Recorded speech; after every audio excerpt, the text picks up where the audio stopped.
Good evening and welcome to Have I Got News For You. I'm Lorraine Kelly, and in the news this week, in Surbiton, a heavy user finds a quiet spot to score some ketamine from his dealer.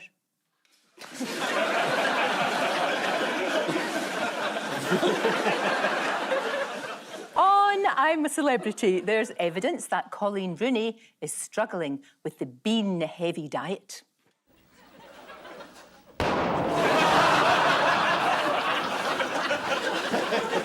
And in the Cairngorms, after being honked by the car behind, Ruth Davidson lets the driver know exactly what she thinks of them.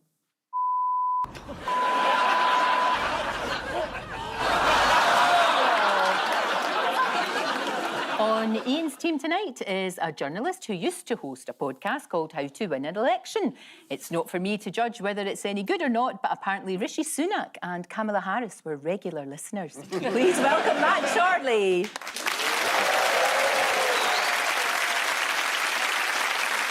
On Paul's team tonight is a comedian who did her first ever gig at the Ilkley Literature Festival, which is the second funniest thing to happen in publishing after the sales figures for Boris Johnson's book. Please welcome Maisie Adam.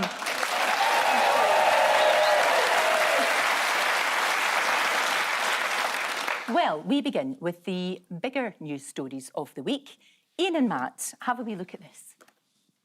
As a farmer, Keith Farmer. That's inheritance tax for you.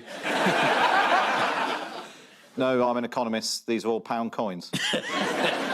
Well, this is a big farm protest, and Matt was actually there. Yes, it was really cold. I don't know how the farmers do it. Andrew Lloyd Webber was there. Yes, he was. With a dog. He was. Called Mojito. Thank you for this detail. Well, I was there. I'm trying to prove that I really was there. Was he there? What was Andrew Lloyd Webber doing there? He was just... I think I got the sight feeling he might have been slightly passing through.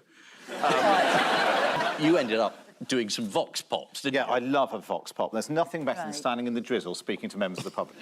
And I said to one of them, well, why should someone whose family just happened to have a big house pay inheritance tax, but you shouldn't pay inheritance tax? And she sort of paused for a minute and then said, yeah, that is a good question. What is it that Labour are actually proposing, though? Well, the focus of the protest is inheritance tax. Farmers didn't pay it at all. And now they're going to pay half of what everyone else pays. And the limits they've set on them are really pretty high. So it's meant to stop wealthy landowners buying lots of land in order to avoid taxes. And say people like, now, who comes to mind? Jeremy Clarkson, who originally bought his farm in order to avoid paying any tax on it, has now become the champion of the small farmer who's probably not going to get hit by this and is going to end up worse off for lots of other reasons. It's a bit like if there was a big shepherdesses protest and Marie Antoinette turned up. What sort of drugs are you on? And share them out. Exactly. Mostly ketamine, but... Do you want to see Jeremy Clarkson talk? No, thank you. Well, you're gonna. Oh, Whether OK. you like it or not, You made we it have sound to like an see. option. It's not an option. OK. Here is Jeremy Clarkson talking to the BBC. Now, don't be distracted by the wee fella in the background. So why are you here, Mr. Clarkson? Well, because I'm here to support farmers. Right. Are you angry? It's difficult to be angry on somebody else's behalf. That's like being... Yes, no, I'm not angry on someone else's behalf. Right. So it's not about you. It's not about your farm and the fact that you bought a farm to avoid inheritance tax. Classic BBC there. Classic. Oh, yeah. It's not the fact that I bought a farm to avoid inheritance tax. The fact. You told the Sunday Times in 2021 that's why you bought it. Oh, I love it. Is that Victoria Derbyshire? Victoria Derbyshire. Victoria Derbyshire, she keeps receipts. You cannot fool her. She does. I mean, it's not as though he's got, you know, any history with the Beeb. I mean, she's quite lucky he didn't punch her in the face for turning up with cold food. Your face there, Matt, is sort of encapsulating the mood of everybody. I was just wondering when it was all going to be over. Although it does look like you've attached an umbrella to the top of your head. What could they do next, do you think? Oh, they're going to go on strike and stop milking, and so all All of the cows explode. You're sounding like a pathetic liberal townie. I am not. I am not. I come from good farming stock. Do you? Yes, I know a lot of... I've got lots of farmers in my family. I know my way around all of the animals. Paul, Yeah, oh yes, hello, I'm still here, yeah. what country do you think does those sort of protests? What country do you think does them best? Scotland. No, No. we don't protest. Don't you? It's the Belgians. The Belgians. See, everybody always forgets about the Belgians. They always just ignore them. Have a wee look. There you are. That's how they do it in Belgium. I could do that. Look at the power. I know. That cow was busting. Wasn't it? It's like a jet wash. Yeah. But despite all the anger and despite all of that, it was a peaceful protest. Although, if you were watching Sky News, it did threaten to spread into a wider conflict. Ah. You're watching Sky News Today. Still to come, farmers preparing to protest in Westminster as inheritance tax anger grows. We'll be speaking to cereal farmer. Now, how long that milk has been pent up in that cow, I can't tell. Yeah, there's no inheritance tax on intercontinental ballistic missiles. Yeah. There were a couple of other tense moments at the protest. Do you know what they were? A tractor drove over a traffic cone. You're so clever at it. I was there! Here's another ugly scene. Oh, I'm so sorry. I've never felt the need to say to a dog, blink twice if you need help. I want to tell that dog to go to the bar and ask for Angela. Who else showed up then if you were there? Ed Davey, Kemi Badenoch, Nigel Farage. Most of the shadow cabinet, actually, who suddenly all seem to think that protesting is actually a really good idea. Now they're not in government. Here they are. Oh, I know. Look at Priti Patel. She's showing her enthusiasm for farming by wearing something that she slaughtered that very morning. With her bare hands, probably. Bare hands, I know. They should have probably written something on that banner. No, that is literally their ideas about farming. Here's Robert Jenrick at the protests. Ah. Now, they should have written something there. We've covered it up, though. We have covered it up. What do you think that sign says? I'm standing next to the runner-up of the Boris Johnson look-alike contest. Oh, might be one of Boris's children. I don't know. Do you want to see what's on it? Yes, please. Yes, OK, please. then. Starmer the farmer harmer. You see what they did Oh, there? clever. Do you think that Yvette Cooper agrees with Keir Starmer? I'm gonna say yes. I'm going to say no. Right. Because I think you've got evidence of... showing us evidence of her agreeing with him wouldn't be a very good clip. So evidence of her disagreeing or pretending to agree but really disagreeing would be much more interesting. Right. So let's run the clip. Exactly. I'm going to call your bluff. Here we go. It's not working.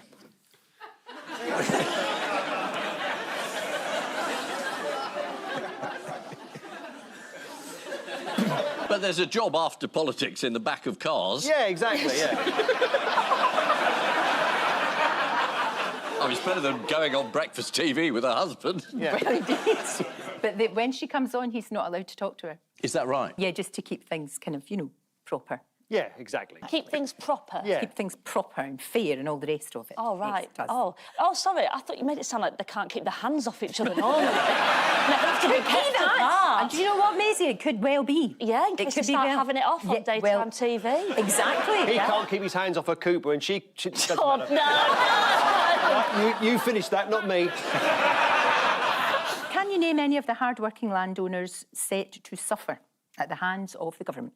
Dyson? Clarkson. Possibly Lloyd Webber.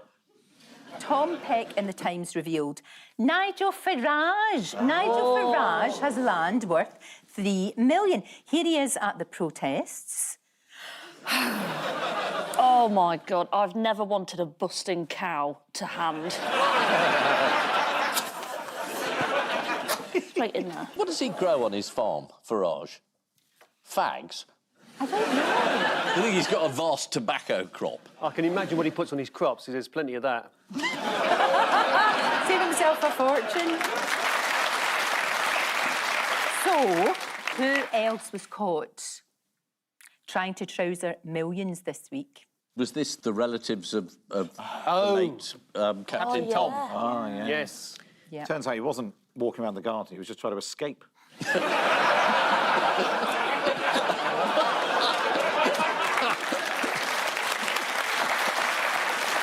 Oh dear. Captain Tom Moore's daughter was found to have officially misled the public by pocketing £1.5 million from a book deal instead of giving the money to her father's charity, like she promised and he wanted. Captain Tom's daughter and her husband said they'd been treated unfairly and unjustly, and that the charity watchdog had a predetermined agenda. Yeah, like finding out the truth. I mean, it was a good thing they were stopped, because they were doing it on and on and on. And anything that they could put his name on. Yeah. What, gin and calendars and pencil Captain cases and... Tom gin. There was. Condoms. Yeah. No. You're so bad. Imagine Captain Tom condoms. Yeah. You could go 100 times. Amazing. But you do have to go slowly. What evidence has Keir Starmer produced to show that he is on the side of the farmers? Oh, his parents kept donkeys. They did. Against their will. They did indeed. Well, he told the BBC this week, my first job was on a farm, says Sir Keir. I grew up in the countryside. We are a rural family. Although 3 weeks ago on a visit to a factory in Hull, he also claimed to have grown up in a factory just like this one. Where was he during all these protests, though? He was abroad. He was, yes. He was at G20. He was indeed. He spent the week in Brazil at the G20 summit, meeting world leaders, after which he went out into Rio to talk to locals and tell them how he'd grown up in a favela. Now, ITV sent Robert Peston to cover the summit, didn't they? Would you like to see how happy he was at being there? Absolutely. Yes, Yeah. Well, let's go back to Robert, who's in Rio, where the G20 leaders are gathering. And Robert, when you are talking to officials there, what difference do they think President Biden's decision will make? Maybe there was a UFO. A flying pig, I don't know. On this... It's great, isn't it? It's just brilliant. On the subject of jet setting, Yes. Keir Starmer also popped to Paris for some entente cordiale. Here he is with President Macron. Now, keep an eye behind them. It looks like some of the French military vehicles have been supplied by the Flintstones.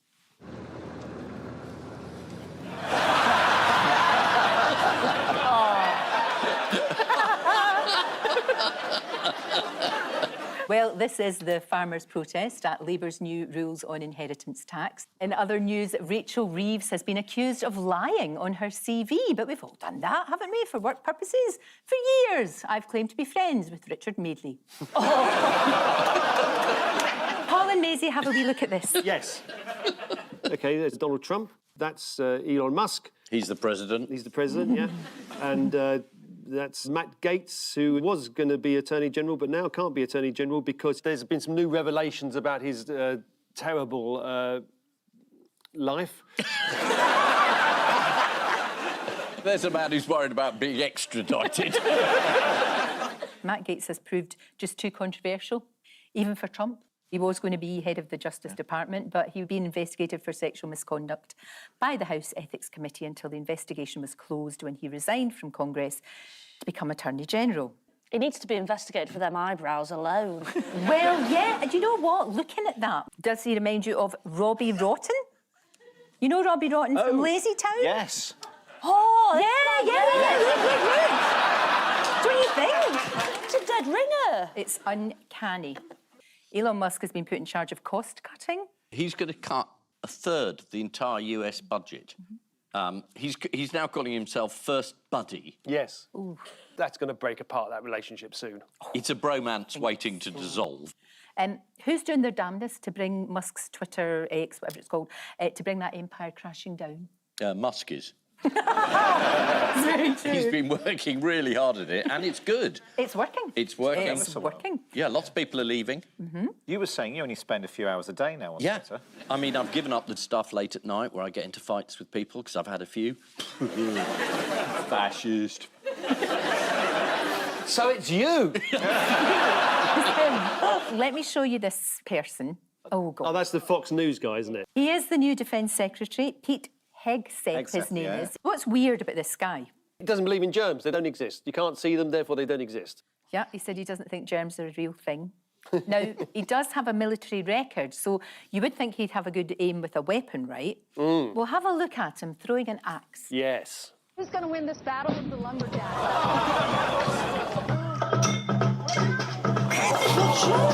Please. There's traffic behind it. Why are you throwing an axe in that direction? It's mad. That'll cut down the military. Who's this? It gets worse and worse. Brainworm guy. Yeah. Brainworm guy. This is Robert F. Kennedy Yeah. Jr. The F stands for fuckwit. Is,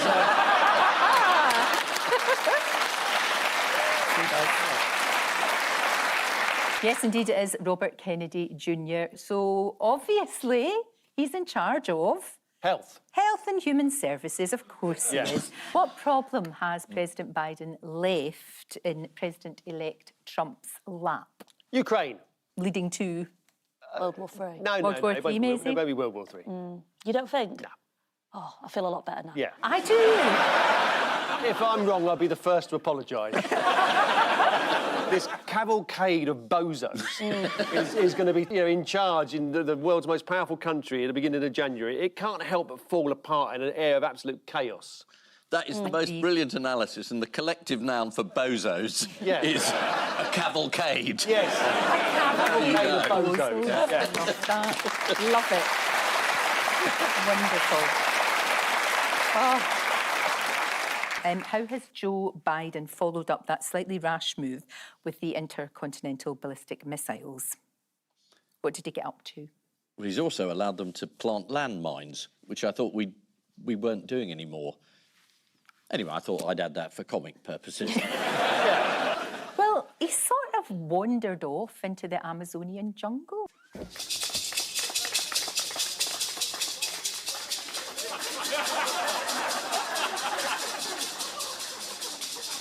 I'm a celebrity. And he was never seen again. Very toddles off. Yeah. Also, that's like, there's a really obvious path there and he can't even see that. Would you like to see Trump's pick for education secretary? Yeah, let's have a look at that. Called Linda She's McMahon. good too. She's Yeah. enjoying a day out with the family. Mom, Come on. just remember, like you told me when I was a little girl, this is gonna hurt me a lot worse than it hurts you. Get her!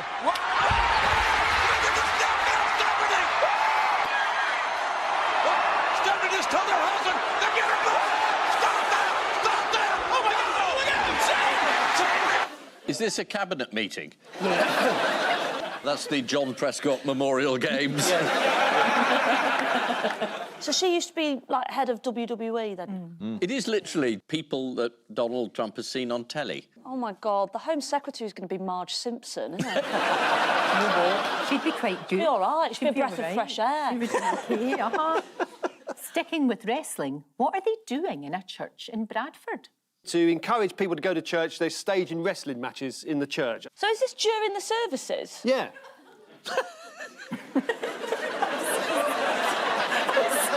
As it says in the Bible, the best of 3 falls and 1 submission. So it's wrestling matches in church. It's good, but I think it would be better if it was actually, like, the clergy doing it. Yeah. You know what I mean? The Archbishop of Canterbury should be in there, shouldn't he? Yeah, he should. Unfortunately, there's been a fairly major inquiry into that. You kind of ran into him recently, did you not, Ian? Yeah, I did. You did? How was that encounter? He appeared at a public event the day after he resigned in disgrace and thought no one would say anything. And he came over and said hello, so I said something. Did you? You've got balls, you really have. Well, that's very kind. That was your proof. Now this. Proof. He just seemed to me entirely shameless. And I said, you know, I don't particularly want to be rude, but we've written about this in Private Eye for a long time. And he said, but your account wasn't very accurate. And I said, feels odd to be lecturing the Archbishop of Canterbury about humility, but really you're not in a position to say anything about truth and lies at the moment. And then he looked a bit shocked. You know, years ago on this programme, I used to accuse Ian of being a bit snobbish, but now I withdraw that when I realise he meets the Archbishop of Canterbury at a drinks do at the British Museum. Do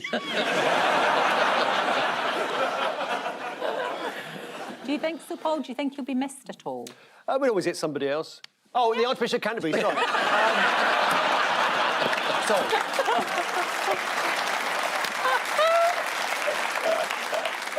So his job's up for grabs. Match of the day, that gig as well. What one are you going for? Well, I thought you were saying he's going to move on to do match of the day. And Gary Lineker's going to become Archbishop of Canterbury. I'd like to see you doing match of the day, Ian. I think that would be good. Yeah. What are you talking about? It'd be terrible. No, he wouldn't. Yes, he would. No, he wouldn't. He doesn't care about football. I know, but that would make it funny. I think it'd be lovely. Oh, yeah, tuning in a match of the day and find an hour somebody doing brass rubbings in a church. This is the news that Donald Trump has selected his new cabinet. According to the Mail Online, Health Secretary appointee Robert F. Kennedy is against the additives used in many McDonald's items, including the sausage McGriddle. Coincidentally, that's also the name of Donald Trump's favourite Scottish porn star. So,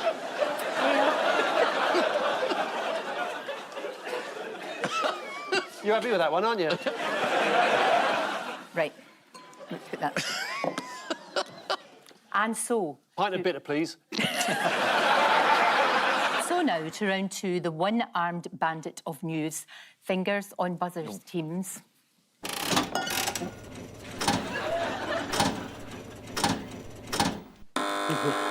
Paul. I'm vaguely aware that the Americans have trained rats to drive cars. Why? Well, there's nothing better to do. Well, it is the news, absolutely, that rats can drive. Yes. And what's more, rats enjoy driving. Do they? So how did scientists find this out, that rats are petrol heads, basically? A questionnaire? Has someone put something in my drink? What? Yeah. OK, so they've put a rat in a car. Yes. And they've sort of seen the rat go, hey! Why are we seeing if rats like driving? Well... Why is that on the to-do list? Well... You lot just seem like you're really fine with this. Absolutely. Researchers at the University of Richmond in Virginia... ...found that rats could be trained to drive a car in return for a reward. Yeah. The scientists first observed this during the pandemic. So, in the pandemic, when we were all clueless as to how we were going to find a solution, and you're telling me some scientists went, do you know what I'm going to find out today? Does a rat enjoy driving? I reckon we'll put the vaccine off till tomorrow. Would you like to see a rat driving? Well, yes, clearly. Yeah, obviously. Just to prove to Maze that he exists. OK, here's one. There we are.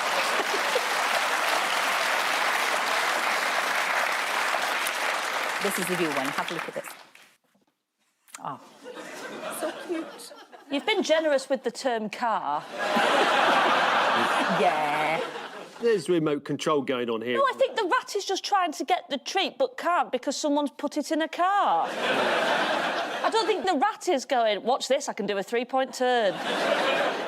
We deserve to get overtaken by robots and AI. Well, we're going to get overtaken by a rat. It could be a Top Gear for rats. Yeah. I think they did that. How do you think the rats feel, you know, when they're driving around, the wind and their fur?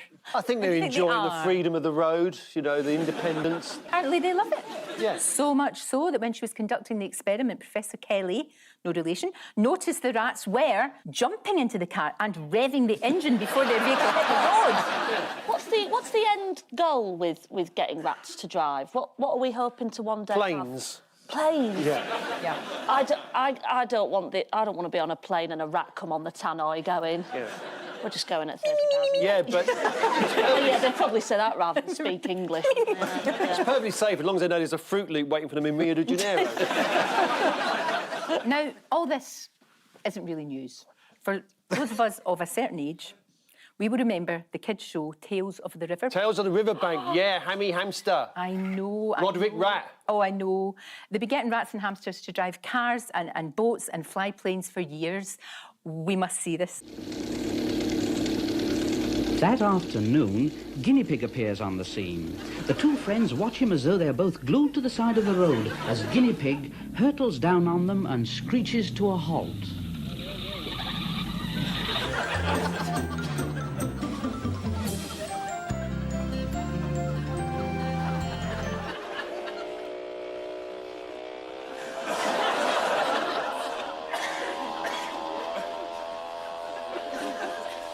This was our version of Panorama. I'm worried about that wee mouse or whatever it was in that plane. Yeah, and I'm worried about Captain Toady. I hope his family, you know, didn't just keep the royalties. Yeah. That was one of the strangest things I've ever seen. That would just be on the telly and you'd all be all right with that. Yeah. Yeah. Well, of course she would. Remember Andy Pandy and Luby Lou and Teddy? Yes, And they were all in the hamper? Yeah. That was a You've no idea what we're talking about. I've never done drugs, but I imagine it's something like this. Flower pot men. Yeah, we didn't have drugs. You can't just turn to me and go, flower pot man. Flower pot men. I have. Muffin the Mule. Which I must point out that was its name rather than a practice. This is the news that scientists have discovered that rats can not only drive but actually enjoy the experience. Hollywood producers are now working on a screenplay for a brand new franchise, The Fast and the Furriest. Oh, good stuff. Oh, don't. Do you get the feeling that whole item was produced just for that one joke? It was. With an estimated 18 million rats in London, remember you are never more than 6 feet away from a twat on an e-scooter. Fingers on buzzers, teams.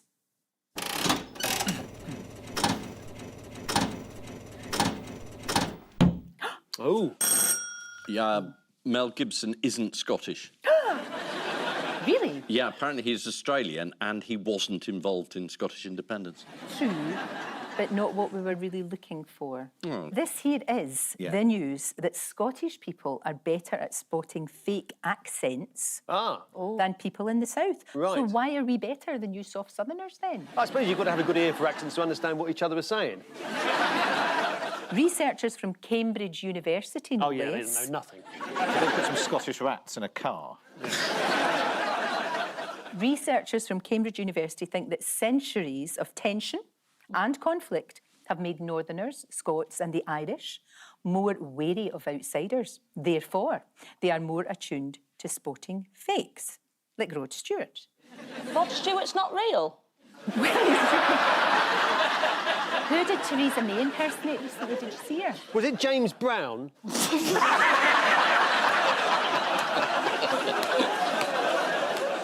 sure I've seen the footage. I feel like a sex machine. It was, wasn't it? Theresa May attempted a Scottish accent in her opening speech in the House of Lords, because she's in there now, and she was telling a wee story about her mentor, Baroness Goldie. My supporters indicated how generous it was of her to give me a gift. And she said, "It's the companion on standing orders."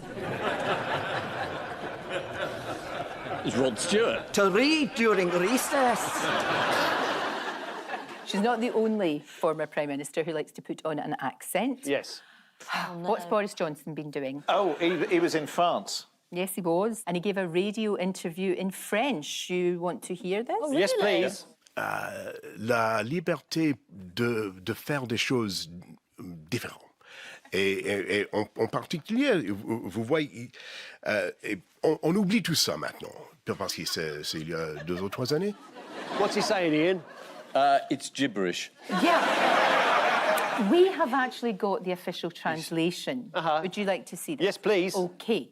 These very little animals only living roots. They make their burrows in rotten wood. Now it's what the dividends are past. Everybody was a lorry load of interesting cheeses. He came on my show to talk about this book. Yes. I told him that people kept texting him and calling him a liar, and he did not like that. I asked him if he was a liar, and he didn't like it. You had it proper out with him, didn't you? He went, hang on, matey. That way. Yeah, he didn't like it. Did you call him une prick?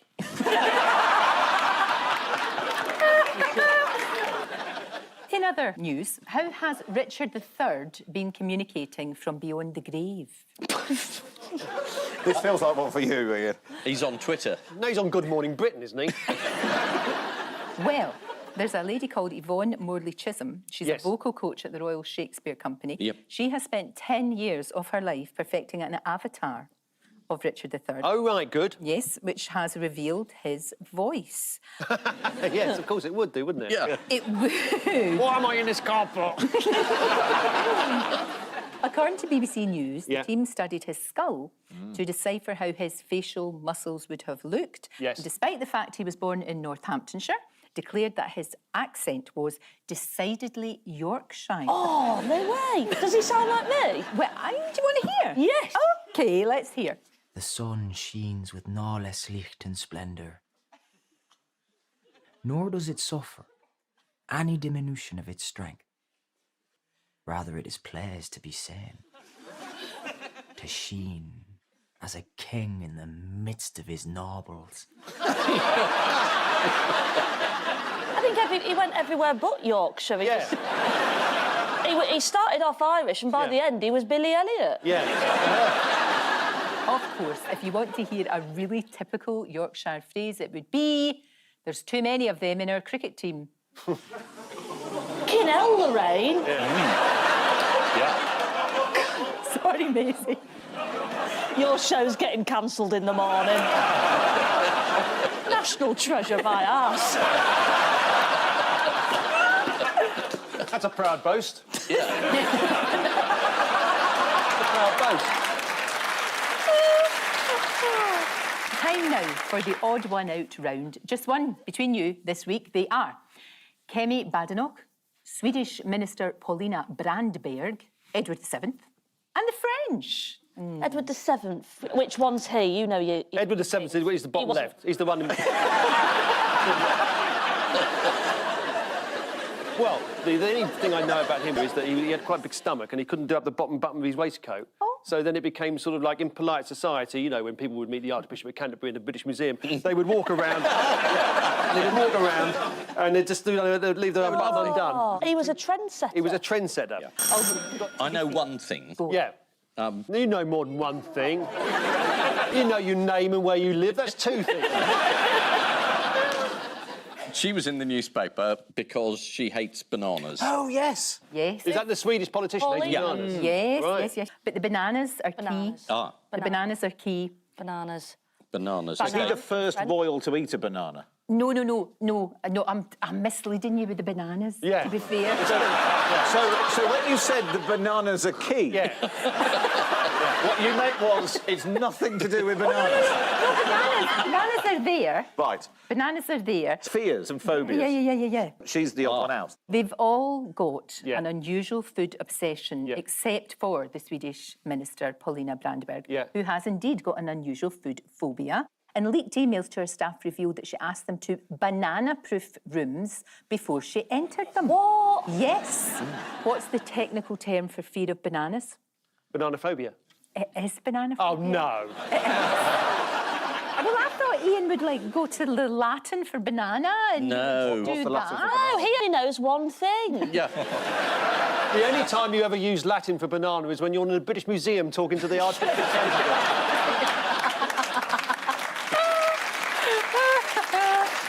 Do you want to tell me what drink Kemi Badenoch is obsessed with? It's Diet Coke. It's actually Coke Zero, but it has to be at room temperature. Depends what the temperature of the room is. Yeah.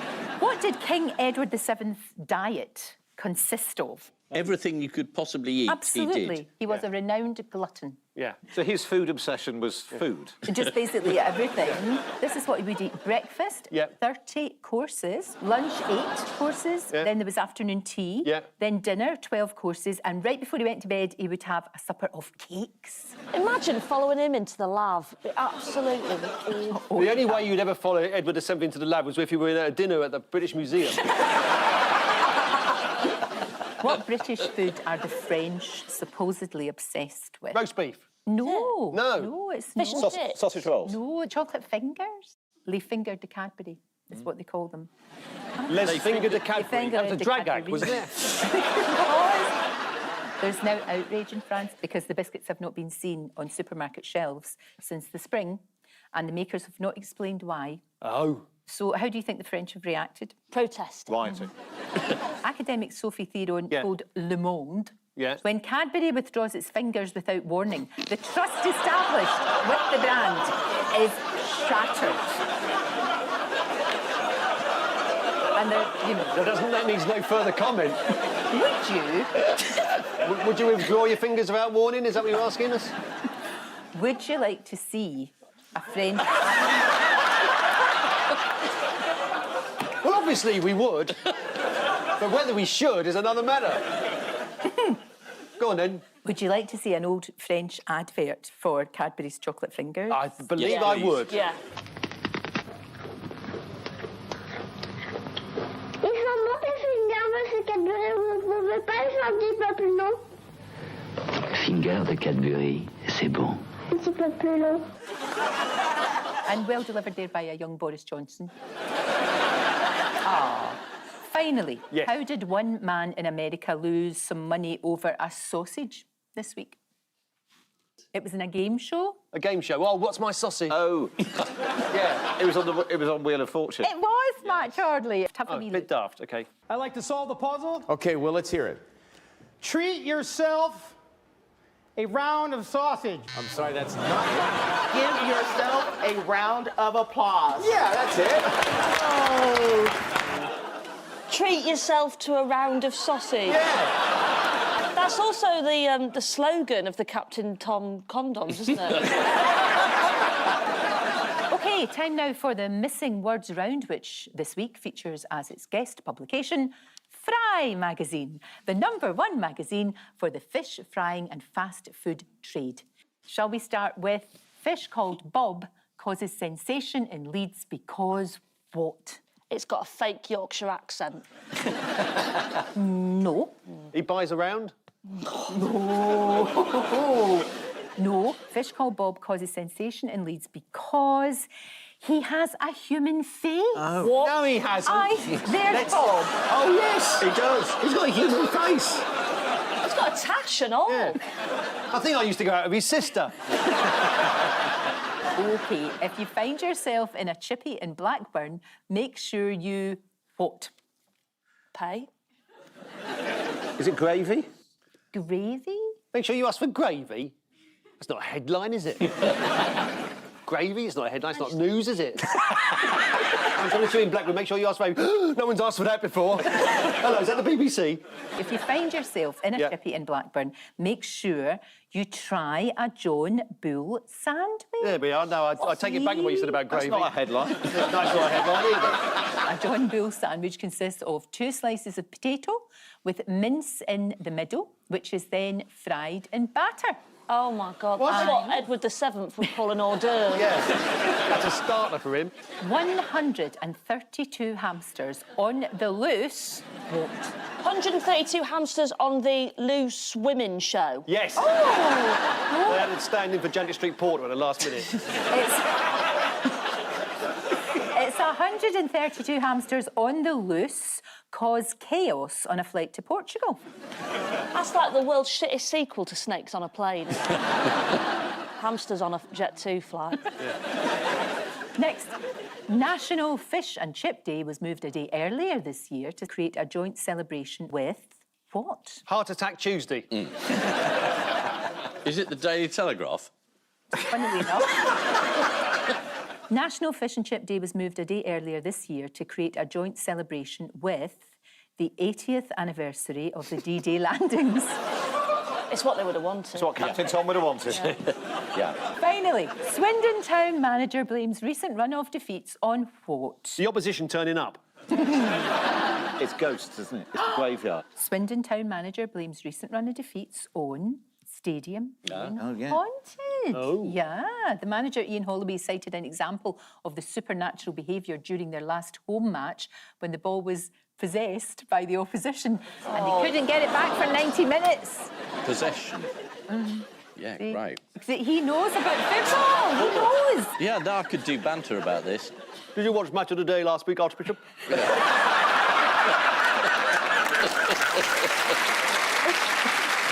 The final scores 5 are... Ian and Matt have got 5. Yeah, what have we got? And Paul and Maisie have got 5. Right.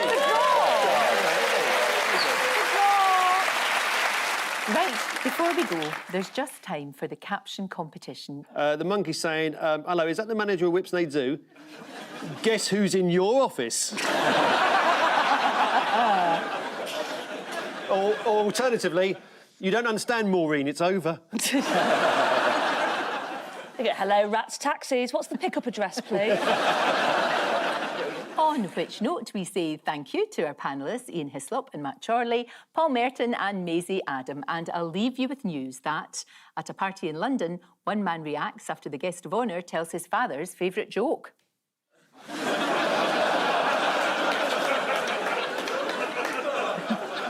In Florida, one man wonders when his assistants will hurry up with those earplugs that he asked for. And in London, the media are introduced to the new editorial policy unit at GB News.